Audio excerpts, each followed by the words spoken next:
So the big question of the hour is, how did our car get so dirty? As Tina was asking, and I said that's from being out at the lake on Saturday in the rain from a few days ago when we did a wedding out there. Say hi, Tina. Hello. So we're waiting for a family to show up, and we're at a park. I'm trying to find an area. So the sun is setting over there, as you can tell. Well, it's not setting yet, it's still high up in the sky. However, there's a lot of nice scenes, a lot of nice trees. So I'm thinking in this area here,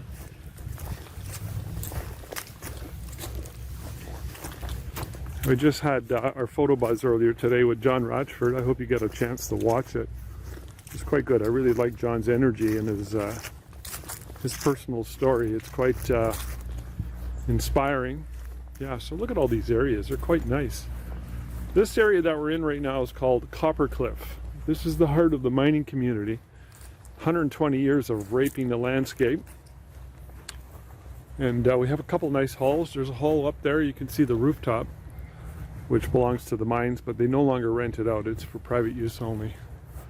And that used to be an executive hall for the bigwigs that worked in the mines from years ago. It's now privately owned. It's called Bryston's. It's one of the nicer halls for, you know, weddings and events. My grandparents on my dad's side lived here for about a year, pre-World War I. And my grandmother always talked about it. She hated it here. But you got to remember that back in the day, they had what's called roasting beds. There were no trees around here.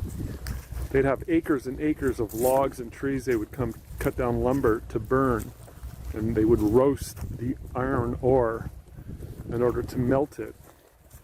And it created a lot of destruction and not good, you know. So I could imagine it was not a pretty sight, and it probably stunk to high heaven.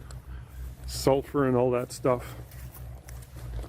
But it's nice now. I mean, this whole area where I live in Sudbury, with its mining, check this out. That's called a super stack. They built that in 1971. It was, for a while, it was the largest in the world. And you see that tiny stack beside it? Well, they're replacing that super stack, and it's coming down soon. So they're going to take it away. The amount of pollution that comes from the mines is much, much less than what it used to be. So through technology. So I got to ask you a question, Tina. Yes.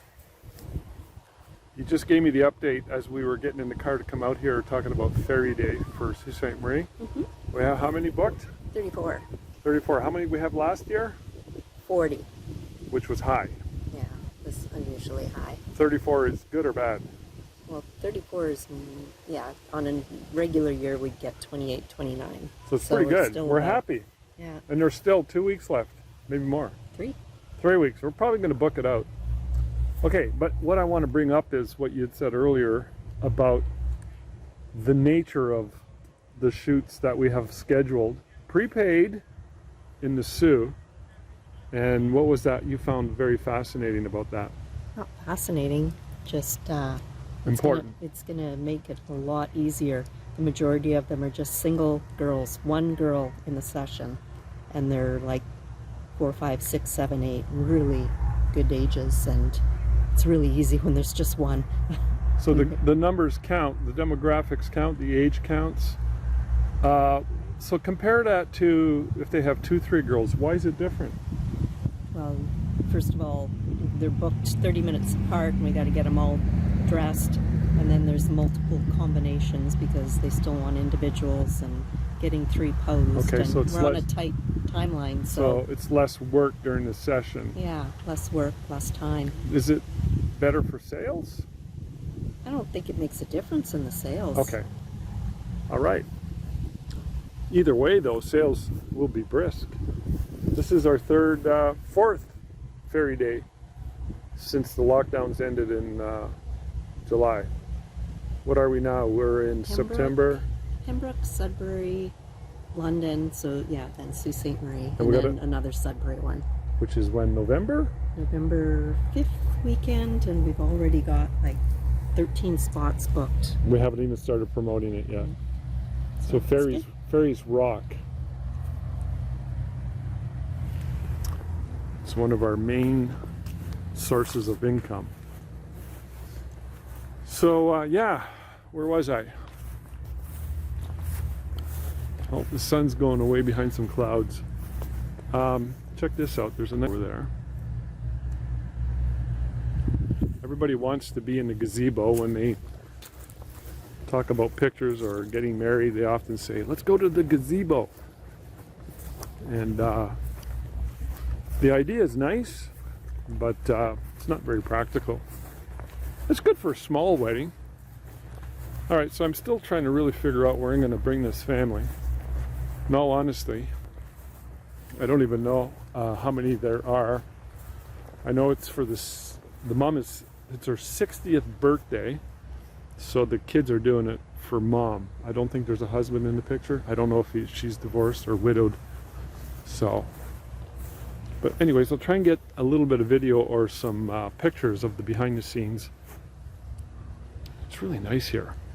Look at that, all those trees. But when I look at scenes like this, I'm thinking in terms of what's going to make a nice backdrop, considering it's a multi-generation family shoot. So there's going to be the 60-year-old mom, there's going to be her kids, probably their spouses, and the grandkids. So if you can imagine that. A lot of those trees in the background, I don't like insofar as them being in the background for a grouping, because the trees will look like they're growing out of their heads. Sometimes the tree just grows out like there's antennas. So I'm very wary of that. Now here's what I do like. So let's say I use this area. It's kind of nice. So I got a 135. I'm going to shoot at about f4, f4.5, maybe 5.6. So if I shoot in this area, which is probably where I'm going to go, I'm going to get that foliage blurred out. But if you look, let's say I place them right here, right where my foot is. Okay, then we go 180. So that's going to be my light source. That and the Godox 600 BM with the softbox. So you always got to be aware of that. If I shot the opposite way, which would be not practical. So let's say I shot from here going that way. I wouldn't want that stuff in the background. This is a bad angle because the sun's behind me. You won't get that nice backlighting. And no, this is crap. Obviously, this is crap. So we want to be careful about location. I want a nice, clean location with the 135. Everything. It's going to throw everything out of focus. But I want enough distance between the subject and the background. So I'm leaning very hard towards all this bush, maybe some of this tree here, sort of like that angle right there. Probably put them right in there or something. Bit of an angle. But before I close off, let me just check out one more look. And we'll scope it out. So whenever I do these shoots, you know, we get a fair amount of them every year. Their families are not as big as they used to be. We don't do as many as we used to. I think because of cell phones, possibly. I'm not 100% sure. But it's like, culturally speaking, it's not the same as what it used to be. It was an event. Now, a lot of times when I'm doing a family session, and I got these young people, 10, 11, 12 years old, it's kind of an alien concept to them. It's almost like as if they're going, what are we doing? What? Family? Why don't we just use our cell phone? Maybe that's what's going on. So it's not something that people do like they used to in the old days when it was an event. That excludes all the families that I've been doing every year since they were babies in the last 20 years. Those people are used to me. I'm like an uncle to them. And yeah. Anyways, what was I going to say about all that? Check this out. Okay, I'm definitely not going to put anybody in the sun. So I'm just scoping this out here. So when they show up, I'll make a final call once I see them. And oh yeah, my point was this. When they do want to get a really nice portrait done, you know who they're going to call. They call us. So, you know, it's usually they're very serious and they want to get a good job done. This looks nice here. Check that scene right there.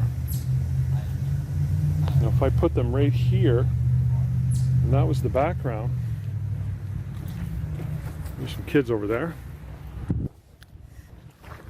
This might work. I'm going to go back here, have a look-see. So.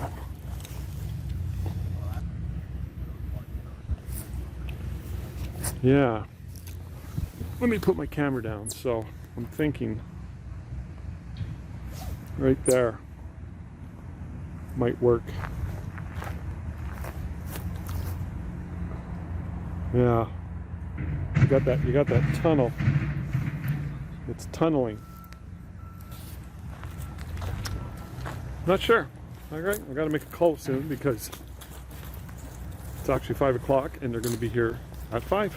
All right. Talk to you guys later. Bye.